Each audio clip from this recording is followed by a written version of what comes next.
akan membahas permasalahan-permasalahan ekonomi yang ada di seputaran masyarakat dan di kaum muslimin utamanya. Ustadz, kemarin kita sudah berbicara tentang riba, Ustadz. Dari mulai apa itu riba dan juga ada lembaga keuangan yang bergerak di riba juga ya, Ustadz ya. Nah, setelah itu ada lagi nggak aplikasi yang terlibat di riba juga, Ustadz? Iya. Jazakumullah khair kepada Al-Akh Fikri dan kepada kru dan kepada seluruh karyawan yang ada di Niaga TV dan para pemirsa Niaga TV. Assalamualaikum warahmatullahi wabarakatuh. Alhamdulillah wassalatu wassalamu Rasulullah wa ala alihi washabbihi wa tabi'in huda wa ba'du. Betul sampai disampaikan oleh Ustaz Fikri tadi bahwasanya setelah kita membahas tentang riba dan kita lihat aplikasinya kemarin tentang riba di lembaga keuangan yang sampai mungkin ada pertanyaan, kalau begitu bagaimana kita hidup terbebas dari lembaga keuangan? Sebagian besarnya sudah kita jawab dan sudah kita jelaskan bahwasanya mungkin syariat Allah diterapkan tanpa harus melakukan riba di atas dunia Allah Subhanahu wa taala ini. Kemudian sekarang akan kita masuki aplikasi yang lain yang banyak dilakukan kaum muslimin dalam kehidupan mereka, sadar atau tidak, tahu atau tidak, ya. Karena jauhnya mereka dari syariat Allah Jalla fi'ula sehingga mereka tidak mempelajarinya dan terjebak ke dalam akal-akal riba. Yang banyak dilakukan muslimin sekarang adalah seperti umpamanya akad kredit. Jual beli dengan cara bisa manin ajil ma'at taqsid. Jual beli dengan cara tidak tunai. Jual beli dengan cara tidak tunai. Barang diterima pada waktu akad, kemudian uang menyusul. Uang menyusul ini bisa dengan cara diangsur, dan ini biasa yang terjadi, ya. Bisa juga nanti setelah beberapa saat waktunya dibayar tunai dengan cara lunas, tapi tetap ini namanya bisa mainin ajil, yaitu harga tunda. Apakah semua jual beli kredit adalah haram, atau apakah ada yang haram, ada yang tidak, ya? Sehingga dengan demikian apa yang kriteria yang tidak haram tersebut dan apa hal-hal menyebabkan dia yang haram sehingga bisa kita hindarin, ya. Karena Allah dalam Al-Quran dalam surat Al-Baqarah menjelaskan dengan sangat rinci sekali dalam firman-Nya, wa ahallallahu al-bai'a wa harrama ar-riba. Allah menghalalkan jual beli dan Allah mengharamkan riba. Berarti di sini jual beli adalah solusi dari riba. Dan umpamanya kalau Ustaz Fikri butuh umpamanya rumah harga 100 juta rupiah, lalu datang ke lembaga A, akadnya pinjam uang 100 juta rupiah. Lembaga A tentu akan memberikan bunga kepada Ustaz Fikri dengan cara, nggak mungkin Anda pinjam 100, bayar 100, kami dapat apa? Iya, betul. Bagaimana biaya operasional kami? Maka akan Anda bayar umpamanya dengan selama 1 tahun 20% umpamanya. Ya. Maka ada pertambahan, dikembalikan uangnya sebanyak 120 juta. Dan inilah riba jahiliyah yang telah kita jelaskan pada pertemuan yang lalu. Solusinya adalah u'ahallallahu al-bai'a. Allah menghalalkan jual beli. Yang dimaksud dalam jual beli di sini bukanlah jual beli yang tunai. Karena jual beli tunai bukan solusi dari riba. Yang dimaksud di sini adalah jual beli dengan cara tidak tunai. Sehingga orang-orang kafir Quraisy mengatakan, qalu innamal bai'u mithlur riba. Mereka mengatakan jual beli kalian yang tidak tunai itu sama dengan riba. Dijawab oleh Allah, tidak sama. Wa halallahu al-bai'a wa harrama riba. Allah menghalalkan jual beli dan mengharamkan riba. Pada kasus tadi, pinjam 100 juta, dibayar 120 juta berlebih setelah 1 atau 2 tahun. Belum lagi kalau terlambat dikenakan denda. Ini riba dari bunga di awal dan bunga keterlambatan. Bagaimana solusinya? Solusinya Allah katakan wa halallahu al-bai'a. Allah menghalalkan jual beli. Jual beli yang mana dimaksud di sini? Jual beli tidak tunai. Saya katakan kepada Ustaz Fikri, Ustaz, udah, Anda butuh rumah itu ya? Saya tidak pinjamkan uang kepada Anda. Karena kalau saya pinjamkan uang, saya tidak dapat apa-apa. Kalau saya ingin mendapatkan pertambahan, riba kata Allah. Saya juga nggak mau, Allah mengatakan riba. Lalu sabar dulu. Saya beli rumah itu, Baru dijual kembali. kemudian saya jual kembali kepada Anda dengan cara tidak tunai. Terpenuhi semua rukun dan syarat jual beli.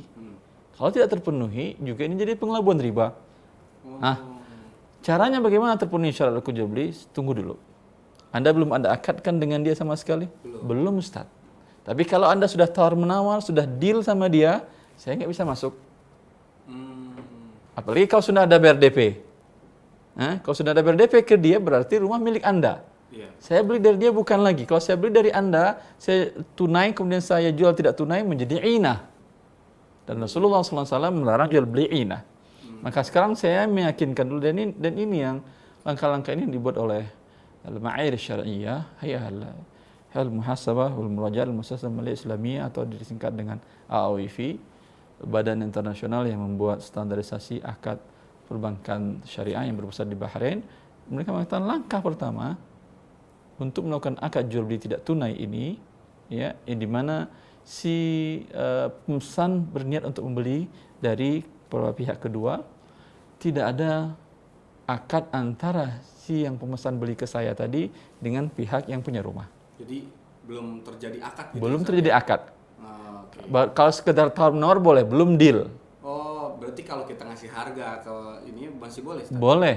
Saya bilang, Ustaz, harganya sudah tahu. Oh. Berarti antum jual ke saya nanti harga sudah tahu pokoknya loh. Tinggal sepakat masalah laba. Oh, gitu. Tapi kalau sudah deal dengan dia, saya deal Pak, saya beli. Berarti Anda datang kepada saya cuma pinjam uang. Oh iya, betul. Nah, ini tidak terjadi lagi, nanti saya jual beli kepada Anda. Kalau sudah Anda deal dengan dia, Pak, saya setuju, ini DP. Berarti dengan DP dan dengan akad berpindah kepemilikan milik Anda. Iya. Saya nggak bisa lagi beli dari dia. Kalau saya beli dari dia, berarti membeli dari bukan penjualnya. Oh, betul. Nah, kalau sekarang saya beli lagi dari Anda bilang saya nggak mampu karena punya utang, baru bayar 10 juta, punya utang 90 juta lagi. Antum tolong dong beli dari saya nggak bisa beli dari Anda. Karena bila saya beli 90 dari Anda, kemudian nanti saya jual lagi kepada 120, menjadi inah. Sama artinya saya belikan pinjaman 90 kepada Anda, nanti Anda bayar 120 dengan cara tidak tunai. Ini diharamkan juga. Lalu bagaimana caranya agar syar'i? Pertama, saya yakinkan kepada dia dan kepada Anda bahwa belum ada ikatan apa-apa. Kalau ada, tolong cabut. Tolong cabut dulu akadnya gitu ya. Tolong cabut, bukan cabut dulu. Oh, gitu. Harus dicabut. Harus cabut sekarang gitu ya. Sekarang. Saya tidak akan melakukan akad dengan dia sebelum Anda batalkan. Sudah ber-DP, mamanya minta DP-nya lagi, katakan sama dia, insya Allah besok atau jam lagi ada yang datang akan beli. Ya, setelah Anda batalkan, saya masuk, saya datang ke sana. Oh, gitu. Kalau sudah ada akad. Kalau belum ada akad, saya langsung datang. Lalu saya beli. Tadi kan saya termasuk punya harta kan, cash. Saya beli cash berapa Pak? 80. Nih, 40. Setelah terima, ini udah kosong, udah. Silakan Bapak kalau masuk. Surat-surat sini Pak, surat-surat. Lalu saya bawa ke rumah. Saya tanya ke Al-Fikri, Ustaz Fikri, jadi antum mau beli rumah itu sekarang sudah milik saya loh. Dengan akad sudah saya beli, kemudian sudah saya terima, ini buktinya, sudah saya terima surat-suratnya, sudah dikosongkan. Kalau ingin beli, kan Anda nggak bisa beli cash kan ya? Iya. Saya jual kepada Anda 2 tahun dengan cicilan yang sama. Ya umpamanya, saya katakan, saya beli, saya margin, kan Anda sudah tahu harganya kan, 80. Beli saya margin sekitar, umpamanya saya katakan 30 juta selama 2 tahun. Oh, kelebihan, dilebihkan gitu ya? Ya, laba buat saya. Labanya. Ini boleh. Jual beli yang tidak tunai lebih mahal daripada yang tunai. Kan saya beli tadi 80. Saya jual 120. Ya, apakah ini bukan riba? Tidak. Allah yang mengatakan wa halallahu al-bai'a. Allah menghalalkan jual beli. Ya, ini solusi dari riba tadi. Kalau Anda datang ke bank pinjam ke saya uang 80, Anda bayar 120, cicil ke saya, ini menjadi riba. Tapi setelah saya beli menjadi halal. Lalu timbul pertanyaan, apa-apaan ini? Kayaknya kalau kita lihat secara umumnya hampir sama, Ustaz ya. Ya. Maksudnya tampak luarnya sama. Isinya berbeda ya. Ternyata isinya berbeda. Yang membedakan adalah terjadinya akadnya. Ya. Ini dari mana sisi perbedaannya? Kalau riba hikmahnya diharamkan oleh Allah Subhanahu wa taala, saya tidak ada risiko. Kalau riba? Ya, saya pinjam ke Anda 80, Oh, Anda membeli rumah itu, membeli yang lain, atau digunakan untuk yang lain, beli barang yang lain, tetap terserah. Kan saya nggak ada risiko. iya, iya. Tetap Anda kembalikan kepada saya berlebih. Nah, tapi kalau saya beli dulu, ada risiko atau tidak? Ada risiko banget. Besar, Besar. Ternyata setelah saya beli, harga rumah anjlok turun. Kan nggak ada yang bisa menyangka masalah permasalahan ekonomi. Seperti yang terjadi di subprime mortgage pada waktu tahun 2009 di Amerika. Saya beli, ternyata beli 80, turun harga 60. Saya kelabakan kan? Iya. Orang nggak ada lagi mau beli. Berarti ada risiko. Karena saya ada risiko, sekarang saya berhak mendapat untung. Kalau tadi saya tidak ada risiko. Iya, iya. Ya, maka jual beli maka riba diharamkan oleh Allah, jual beli dihalalkan oleh Allah Subhanahu wa taala. Ini syarat pertama untuk akad jual beli kredit itu menjadi halal. Itu syarat pertamanya, Ustaz. Ya, Jadi ya. harus akadnya dulu. Harus saya beli dulu, saya terima, baru saya jual kepada Anda.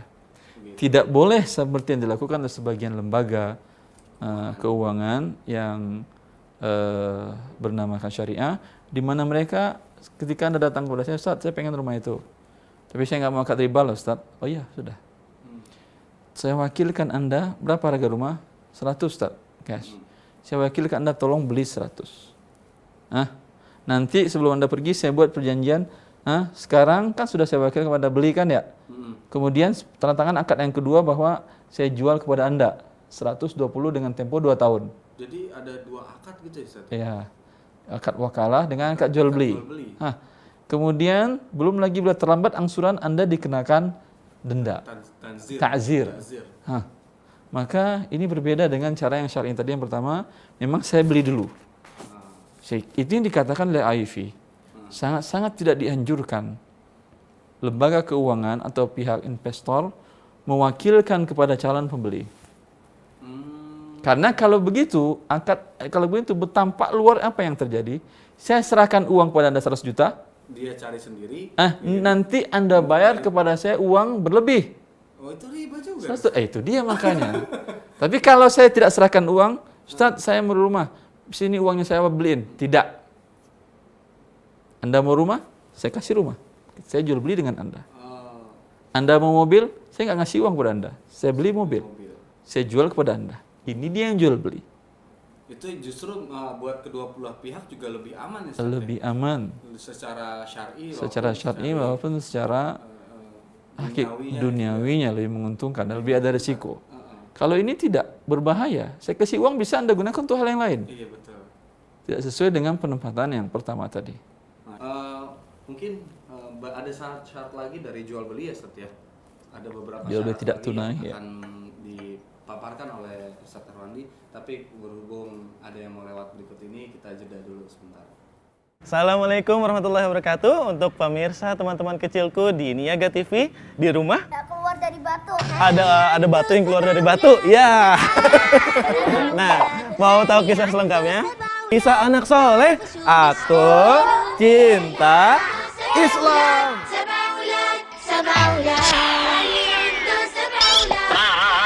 Tonton dan saksikan yuk kisah anak solih hanya di Niaga TV. Assalamualaikum warahmatullahi wabarakatuh. Mau ibadah sih nggak terima apa-apa dia. Terima pahala dari Allah Subhanahu wa taala, insyaallah. Jual beli emas dan perak harus ada tunai, serah terima fisik. Mari perdalam ilmu tentang Islam setiap hari dalam program Kajian Niaga hanya di Niaga TV.